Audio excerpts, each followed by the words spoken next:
Every so often, we like to address one of history's more bonkers legends. You may have seen our earlier video where Kyle talked about witch bottles as a means of defence against witchcraft. Well, I'm here today to talk to you about using black magic to commit a burglary. Yeah. Black magic in the form of a Hand of Glory. It's the must-have criminal gadget of the 17th century. So what is it? Well, a Hand of Glory is an embalmed, nay even mummified hand of another criminal that is said to bestow magical assistance from beyond the grave. Although, if I was looking for assistance, I'd probably not be looking for the assistance of somebody who was previously caught for his crimes and previously executed. But anyway, once you've got your pickled hand, it can be used as a candle or a candle holder, and it was said to have magical powers, which included, depending on which books you read, the following: giving light only to the holder whilst others are left in darkness, or alternatively it can make the holder invisible, being able to burn forever once alight without being consumed, and having the power to open any lock in the vicinity. Now, as you can see, these are properties that would assist a thief to enter a house without opposition. However, it doesn't stop there, and there are further powers that crop up in pretty much all the legends. Using this as a candle, you light each of the fingers, and each burning finger will keep one sleeping person in the dwelling asleep. No matter what you do to wake them, you can make as much noise as you like. If a finger will not light, then what that tells you is for each finger that doesn't light, there is a person that is awake in that house. So you have an alarm-ish. The trouble is, there's a major flaw in this plan. Can you see it? Well, in fact, there are several. First, the hand doesn't differentiate between 3 people asleep in a house or 5 people in a house, 3 of whom are asleep.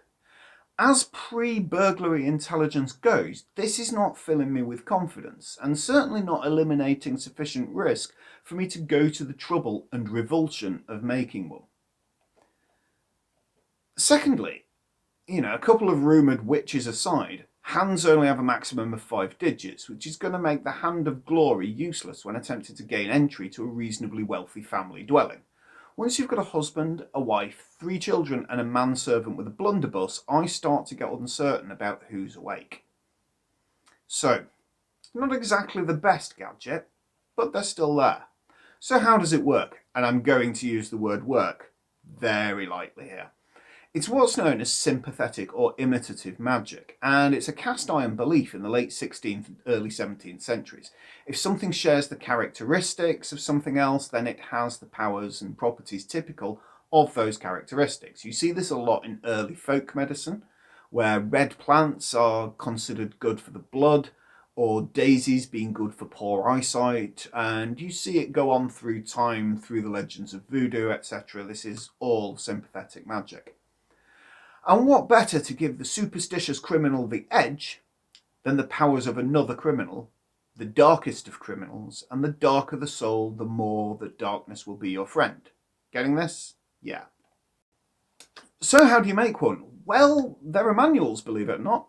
One of the earliest records that we have for the Hand of Glory comes from the Compendium Maleficarum, or the Book of Witches, which is a ponderous tome written in 1608 by Italian priest Francesco Guazzo. It is entirely in Latin, but don't let that worry you. There was a complete translation done by a chap called Montague Summers in 1929. And this is a very interesting fellow as well, because he did a lot of work in looking at witchcraft and the occult. If we take a look at his list of prior works, we have The History of Witchcraft and Demonology, Geography of Witchcraft, The Vampire in Europe, Witchcraft and Black Magic, and then bizarrely, in the middle of all this, he writes a biography of Jane Austen. Go figure, but I digress.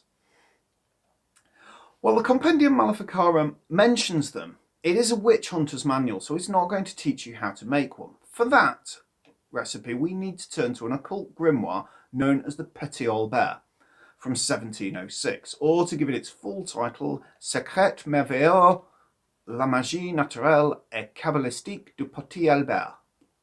Catchy, eh?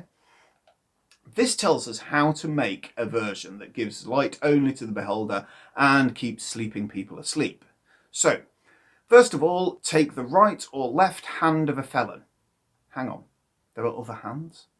Anyway, take the right or left hand of a felon who is hanging from a gibbet beside a highway.